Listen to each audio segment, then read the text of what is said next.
और इसका बिचवा में जितना घेरा गया है हतना कि जमीन मेरा है, घेरने के बाद कहेगा हई जमीन मेरा है, तो इस टोटल का टोटल जितना कवर हुआ, जितना जगह कवर हुआ, उसी के वैल्यू को हम लोग कहते हैं क्षेत्रफल। तो हेलो स्टूडेंट, कैसे हैं आप? तो आज हम लोग स्टार्ट कर रहे हैं 6 क्लास का एक और नया चैप्टर, और चैप्टर का नाम है क्षेत्रमिति, जो कि बोर्ड पे दिखाई दे रही है मेरे भाई, और अंग्रेजी होती है mensuration. 7th class, 8th class, 9th class, 10th class, सब में लगभग क्षेत्रमिति दिया गया है। सबका स्टैंडर्ड अलग है, लेकिन बेसिक से स्टार्ट करना है तो बहुत जरूरी है। अगर आप कंपटीशन की दुनिया में एंट्री मार दिए हैं मेरे भाई, तो आप कभी भी किसी ट्यूटर के पास जाइएगा कंपटीशन फेस करने के लिए, तो वो बोलेगा मेरे भाई कि 6 to 12 हर सब्जेक्ट पे कमांड होना चाहिए। क्षेत्रमिति के बारे में हम लोग बेसिक चीजों के बारे में इतना बढ़िया तरीके से पढ़ाने वाले हैं कि ताकि घर बैठे ही सारा का सारा डाउट क्लियर होने वाला है। तो चलिए लेट न करते हुए शुरू करते हैं।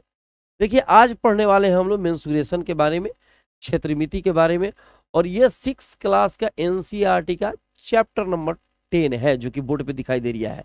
इसमें हम लोग दो चीजों के बारे में पढ़ेंगे, परिमिति के बारे में और क्षेत्रफल के बारे में। परिमिति क्या होता है, क्षेत्रफल क्या होता है, इसके बारे में हम लोग बहुत बढ़िया तरीके से कॉन्सेप्ट क्लियर करके चलेंगे, ताकि आप घर बैठे ही बहुत बढ़िया तरीके से पढ़ें और दूसरे को भी पढ़ा पाएं। देखिए, सबसे पहले इस टॉपिक को, इस क्वेश्चन को पढ़ने के पहले हम लोग समझ लेते हैं परिमिति क्या होता है। ठीक है, तो परिमिति के बारे में समझते हैं। ठीक है, दो चीजें थी, परिमिति को परिमाप भी कहा जाता है, जैसे यहाँ परिमिति लिखा हुआ है तो इसको परिमाप भी कहा जाता है। क्या कहा जाता है? परिमाप। इंग्लिश होती है पेरीमीटर। ठीक है, परिमाप क्या होता है इसके बारे में समझ लीजिए। जैसे मान लीजिए कोई भी चीज दिया गया है, इस तरीके से कोई आकृति दे दी गई है, ये बंद आकृति है, चारों तरफ से जब लकीर घेरा लगा देता है तो उसको बंद आकृति कहते हैं। किनारे किनारे अगर ए बिंदु से यहां से रस्सी बांधते हैं, बी बिंदु तक जाते हैं, फिर रस्सी बांध कर सी बिंदु तक आते हैं, फिर रस्सी बांध कर डी बिंदु तक आते हैं, और फिर से रस्सी बांध कर ए तक जाते हैं। हम लोग कितने जगह पे गए हैं मेरे भाई? 4 जगहों पे। ए से गए हैं बी तक, बी से गए हैं सी तक, सी से गए हैं डी तक, और डी से गए हैं ए तक। तो जितना घेरा लग रहा है, इस घेरा को हम लोग कहते हैं परिमिति या परिमाप। रस्सियां जितनी लगी, ठीक है, यहां से यहां तक, यहां से यहां तक बांधने में, उसको हम लोग कहेंगे परिमाप या कहेंगे परिमिति। मतलब किसी चीज का किनारे किनारे जो घेराव होता है, उस किनारे घेराव को हम लोग परिमाप या परिमिति कहते हैं। दूसरा टॉपिक क्या था? क्षेत्रफल था। यहाँ पे देखिए, दूसरा टॉपिक यहाँ पे क्षेत्रफल दिया गया था, कि क्षेत्रफल के बारे में हमको समझाना था। तो क्षेत्रफल के बारे में थोड़ा सा समझ लीजिए क्या है। घेरने के बाद, रस्सी से घेरने के बाद, इस बंद जो आकृति है, बंद आकृति के अंदर जितना भी आपका जगह दिखाई दे रहा है, इसी का परिमाप जो होता है, इसी का परिमाण जो होता है, वो होता है क्षेत्रफल। फिर से समझ लो, ये किनारे का घेरा लगेगा, ढिंका चिका ढिंका चिका ढिंका चिका, किनारे किनारे सिर्फ कितना दूर तुम जा रिया है, उसको कहेंगे परिमिति या परिमाप। और इसका बिचवा में जितना घेरा गया है हतना कि जमीन मेरा है, घेरने के बाद कहेगा हई जमीन मेरा है, तो इस टोटल का टोटल जितना कवर हुआ, जितना जगह कवर हुआ, उसी के वैल्यू को हम लोग कहते हैं क्षेत्रफल। तो हई किनारे वाला हो गया परिमाप, और हई अंदर वाला जो गजगजा दिए हैं हम, उसको कहेंगे क्षेत्रफल। ठीक है, तो अब इसमें दोनों चीजों को निकालने की अलग अलग विधियां होती हैं, अलग अलग फॉर्मूला होता है। जैसे यहाँ पे कुछ एनसीईआरटी का क्वेश्चन दिया है, इसके बारे में थोड़ा थोड़ा हो सकता है कि कम दिखाई दे रहा हो। एनसीईआरटी का है मेरे भाई, एनसीईआरटी का पेज नंबर 223 में है। हमने इसलिए लिख दिया है आपको यहाँ पे कि अगर हो सकता है इसमें आकार और आकृति किसी चीज का दिखाई नहीं दे रहा हो, कि सर जी कहाँ से ला दिए हैं, कैसे ला दिए हैं, ठीक है, और यहाँ से क्वेश्चन दिखाई दे ही नहीं रहा है, तो एनसीईआरटी पलट लो, पेज नंबर 223 में है, और ये यहाँ पे आकार आकृति दिया गया है, इसके बारे में हम समझाने वाले हैं। तो एक दो को हम बना देंगे, बाकी सब तुम बनाएगा। इसमें दो चीजों के बारे में आप समझ लीजिए कि पहले यहाँ पे जो आकार दिखाई दे रहा है, रुको, थोड़ा सा रुकने का, थोड़ा सा रुकने का, इसको हम बढ़िया से यहाँ काढ़ी लकीर से बना देते हैं। दूसरा वाला जो आकार है मेरे भाई, कुछ इस प्रकार से, बढ़िया से इसको समझेंगे। यहाँ पे ए है, यहाँ पे बी है, यहाँ सी है, यहाँ डी है, इस प्रकार से दिया गया है। यहाँ 40 सेंटीमीटर दिया गया है, और यहाँ दिया गया है 10 सेंटीमीटर। ठीक है, उसी प्रकार से यहाँ 5 सेंटीमीटर, यहाँ 5 सेंटीमीटर, यहाँ 5 सेंटीमीटर, यहाँ 5 सेंटीमीटर, 40 cm, 10 cm। जो क्वेश्चन यहाँ अगल बगल दिया गया है उसी को हमने यहाँ इसलिए बना दिया है कि हमको बताने में सहूलियत मिलेगी। हम बताएंगे तो आपको खूब बढ़िया तरीके से ये समझ में आएगा कि वर्मा जी क्या बता रिया है। ठीक है, यहाँ पे जो ABCD आपको दिख रहा है, यहाँ पे आमने सामने की भुजाएं बराबर, इसको भुजा बोलते हैं। यहाँ पे आमने सामने की भुजाएं बराबर है, भुजा बोलते हैं। तो आमने सामने की भुजाएं बराबर होंगी उसको आयत बोलते हैं, और चारों भुजाएं बराबर हो तो उसको वर्ग बोलते हैं। इसके बाद जस्ट हम पढ़ाने वाले हैं आयत क्या है, वर्ग क्या है। अभी फिलहाल पूछ रहा है कि परिमाप निकालिए, परिमिति निकालिए। जैसे यहाँ लिखा गया है, देखो परिमाप AB plus BC plus CD plus DA। AB इसको मिटा दो, AB plus BC plus CD और प्लस DA। तो AB की वैल्यू है 40 सेंटीमीटर। कितना है? 40 सेंटीमीटर। BC की है 10 सेंटीमीटर, CD की है 40 सेंटीमीटर, DA का है 10 सेंटीमीटर। किनारे किनारे सब जोड़ देंगे तो हो जाएगा परिमाप, किनारे किनारे जोड़ देगा तो हो जाएगा परिमिति। AB 40, BC 10, CD 40, DA 10, सबको जोड़कर जितना वैल्यू आ गया 40 10 50 50 100 सेंटीमीटर, वो उसका परिमिति हो गया, परिमाप हो गया। इसका वैल्यू पूछ रिया है कि परिमाप निकलने के रे बाबा, तो AB 5 सेंटीमीटर, ये भी हो गया 5 सेंटीमीटर, ये भी हो गया 5 सेंटीमीटर, ये भी हो गया 5 सेंटीमीटर। 5 5 5 5 5। तो अगर चारों भुजाओं को हमने जोड़ दिया किनारे किनारे किनारे जितना चले हैं आप, तो उसको कहा जाएगा, ये 20 आएगा, मतलब इसकी परिमिति 20 है। जो आपको वर्ग दिखाई दे रहा है इसकी परिमिति 20 है, वर्ग की परिमिति 20 है। ठीक है, उसी प्रकार से जो यहाँ आकृति आपको दिख रही है, अगर आपको दिखाई दे रहा है तो ठीक है, नहीं दिखाई दे रहा है थोड़ा सा गाढ़ा लकीर बना रिया है। ढिंका चिका ढिंका चिका ढिंका चिका ढिंका चिका ढिंका चिका ढिंका चिका ढिंका। अभी इसका परिमाप पूछ रिया है और कुछ नहीं।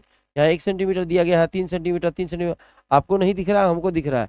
NCERT का पेज नंबर 223 निकाल लेना, किनारे किनारे जितना दिया है जोड़ दोगे उसका परिमिति या परिमाप आ जाएगा। परिमिति निकालने का तरीका सीख गया मेरे भाई, सबका किनारे किनारे जोड़ देगा परिमिति हो जाएगा। क्षेत्रफल निकालने के लिए बीचवा का वैल्यू निकालते हैं, तो बाद में बताने वाले हैं। अभी तो इतना क्लियर हो गया। यहाँ थोड़ा सा देख लो, एक और क्वेश्चन यहाँ पे दिया गया है, थोड़ा सा देखते हैं मेरे भाई। यहाँ पे क्वेश्चन दिया है, मीरा 150 मीटर लंबाई तथा 80 मीटर चौड़ाई। ये मिटा दूं, ये चलो मिटा देता है, ठीक है, इसकी जरूरत नहीं है। ठीक है, मीरा 150 मीटर लंबाई तथा 80 मीटर चौड़ाई वाले पार्क में जाती है। ठीक है भाई, मीरा कहाँ चली? तब चली 50 मीटर लंबाई है और 80 मीटर इसकी चौड़ाई है। पार्क में जाती है, वह इस पार्क का एक चक्कर लगाती है, उसके दौरान की देर जाती है। वही मेथड है, क्वेश्चन का तरीका बदल दिया है। मान लो कि मीरा चलती है A से, चली गई B पे, चली गई C पे, चली गई D पे, D से आ जाएगी A पे। हमने कहा यहाँ और यहाँ लंबाई चौड़ाई, तो आमने सामने की भुजाएं बराबर है, जितना AB है उतना ही CD है, ये बराबर है। तो ये 150 तो ये भी 150, ये 80 तो ये भी 80, कोई दिक्कत? 150 150 80 80। ठीक है, तो अगर A से घूमकर यहाँ पे आते हैं तो सब जोड़ना पड़ेगा, 150 80 150 80। तो टोटल कितना दूर चली मीरा वो पता चलेगा। तो इसको जोड़ दिया हमने, ठीक है, इसको जोड़ दिया हमने, इसको जोड़ दिया, 150 150 300 और 80 80 160, जोड़ दोगे तो हो जाएगा 460 मीटर। ठीक है, समझे मेरे भाई? फिर से देख लो, मीरा चलते 150 मीटर लंबाई तथा 80 मीटर चौड़ाई। अब ये खाली नहीं जुटेगा, यहाँ से यहाँ जा रही है, यहाँ से। अब पार्क खाली पगडंडी नहीं ना होता है, पार्क का मतलब पूरा घेरा होता है। तो यहाँ से यहाँ जाएगा, यहाँ से यहाँ, यहाँ से यहाँ, यहाँ से यहाँ, ये टोटल पार्क एक चक्कर लगा रही है। एक चक्कर में इतनी दूरी हो गई, उसका आंसर आ गया। ठीक है, बाकी सब बनाते रहना मेरे भाई, क्लियर है कॉन्सेप्ट। यहाँ पे आगे चलते हैं। अब यहाँ समझते हैं कि आयत क्या है। रिकॉर्डिंग चल रही है, चल रही है।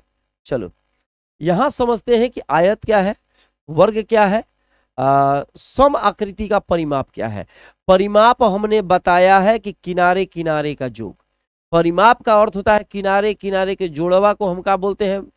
चला परिमाप बोलते हैं। अब ये आयत क्या है, वर्ग क्या है, तो इसके बारे में समझ लेते हैं। अभी हम बताए हैं, तुरंत बताए हैं, लेकिन फिर भी थोड़ा सा देखने का, ठीक है। यहां जैसे यहां दिखाई दे रहा है, ये आपका आयत है, ठीक है। वर्ग क्या है मेरे भाई, वर्ग की चारों भुजाएं बराबर होती है, ये वर्ग होता है। सम आकृतियों का परिमाप, वैसे भी कुछ आकृति ले लो जिसकी प्रत्येक भुजा बराबर हो, उसके परिमाप भी बताइए। तो सबसे पहले इसके बारे में समझते हैं। ए है, बी, सी, डी, इसमें आमने सामने की भुजाएं, इसको आयत बोलते हैं। ये और ये आमने सामने की भुजाएं, ए बी जितना बड़ा है उतना ही डी सी बड़ा है। अगर ये 5 होगा तो ये भी 5 होगा, ये 7 होगा तो ये भी 7 होगा। इसका मतलब हुआ कि ये आमने सामने की भुजाएं बराबर, ये 4 तो ये भी 4, ये 3 तो ये भी 3। तो ए डी जितना बड़ा है उतना बड़ा बी सी भी है। तो ये आमने सामने की जब भुजाएं बराबर हो जाए और यहाँ सीधी लकीर हो, यहाँ 90 डिग्री का कोण बनता है, सीधा लकीर कोण बन जाए 90 का, ऐसे तिरछा नहीं होना चाहिए, ठीक है। लकीर जो बनता है एकदम सीधा बने, ठीक है, तो कोण 90 का हो जाता है, तो इसको हम लोग कहते हैं आयत। अब आयत कोई पूछे कि आयत क्या है, तो कहिएगा आमने सामने की भुजाएं बराबर होती हैं और कोण समकोण होते हैं। वर्ग क्या है मेरे भाई, वर्ग, तो वर्ग होता है कि चारों भुजाएं बराबर होती हैं। जैसे जितना बड़ा ए बी है उतना ही बड़ा बी सी है, उतना ही बड़ा सी डी है, उतना ही बड़ा डी ए है, और ये सब बराबर, ये 5 तो सब 5 5 5, ये 7 तो सब 7 7 7। समझ लिया मेरे भाई, तो इसको कहेंगे वर्ग। लेकिन इसमें भी सीधा खड़ी लकीर गई है, तो यहाँ कहेंगे 90 डिग्री का कोण बन रहा है, मतलब कोण यहाँ पर भी 90 डिग्री का बनेगा। आमने सामने की भुजाएं बराबर है, इसमें चारों भुजाएं बराबर है। अब कह रहा है कुछ ऐसी आकृतियां लो जो कि बराबर हों। सम का मतलब बराबर, अंग्रेजी का सम नहीं है कि मतलब कुछ हो गया, हिंदी का शब्द है। तो हिंदी का शब्द में सम जब आता है तो उसको कहते हैं बराबर। तो बराबर आकृतियों को चुनेंगे, तो बराबर आकृति थोड़ा सा हम बता देते हैं 2-4 गो, ठीक है। देख लीजिए यहाँ पे, जैसे ये देख लो, ये जो आपको आकृति दिखाई दे रही है, ये समबाहु त्रिभुज है। समबाहु त्रिभुज का मतलब ये भुजा अगर 5 सेंटीमीटर हो जाएगी तो ये तीनों का तीनों बराबर, माने ए बी, बी सी, ए सी सब आपस में क्या होते हैं, बराबर। समषटभुज भी होता है। समषटभुज का इसमें आकार दिया है कि नहीं, नहीं दिया होगा तो कोई दिक्कत की बात नहीं है। चलो यहाँ से बना सकते हैं खूब बढ़िया से, अब बना सकते हैं। और यहाँ तो मेरे पास आकार आकृति नहीं है, लेकिन कुछ कुछ हद तक लगभग लगभग बराबर है, ठीक है। ए बी जितना बड़ा है उतना ही बड़ा बी सी है, उतना ही बड़ा सी डी है, उतना ही बड़ा डी ई है, उतना ही बड़ा ई एफ है। देखो ये 1 भुजा, 2 भुजा, 3 भुजा, 4 भुजा, 5 भुजा, 6 भुजा। 6 भुजा हो गया तो षटभुज, 5 भुजा हो गया तो पंचभुज, 7 भुजा हो गया तो सप्तभुज, 8 भुजा हो गया तो अष्टभुज। और सम लगाने का मतलब हुआ कि सारी की सारी भुजाएं बराबर होंगी। तो यहाँ सारी की सारी की भुजाएं क्या है मेरे भाई, बराबर है। जैसे यहाँ बराबर था, यहाँ बराबर, सॉरी यहाँ बराबर था, यहाँ बराबर था, यहाँ बराबर है, ये तो आमने सामने की भुजाएं बराबर है।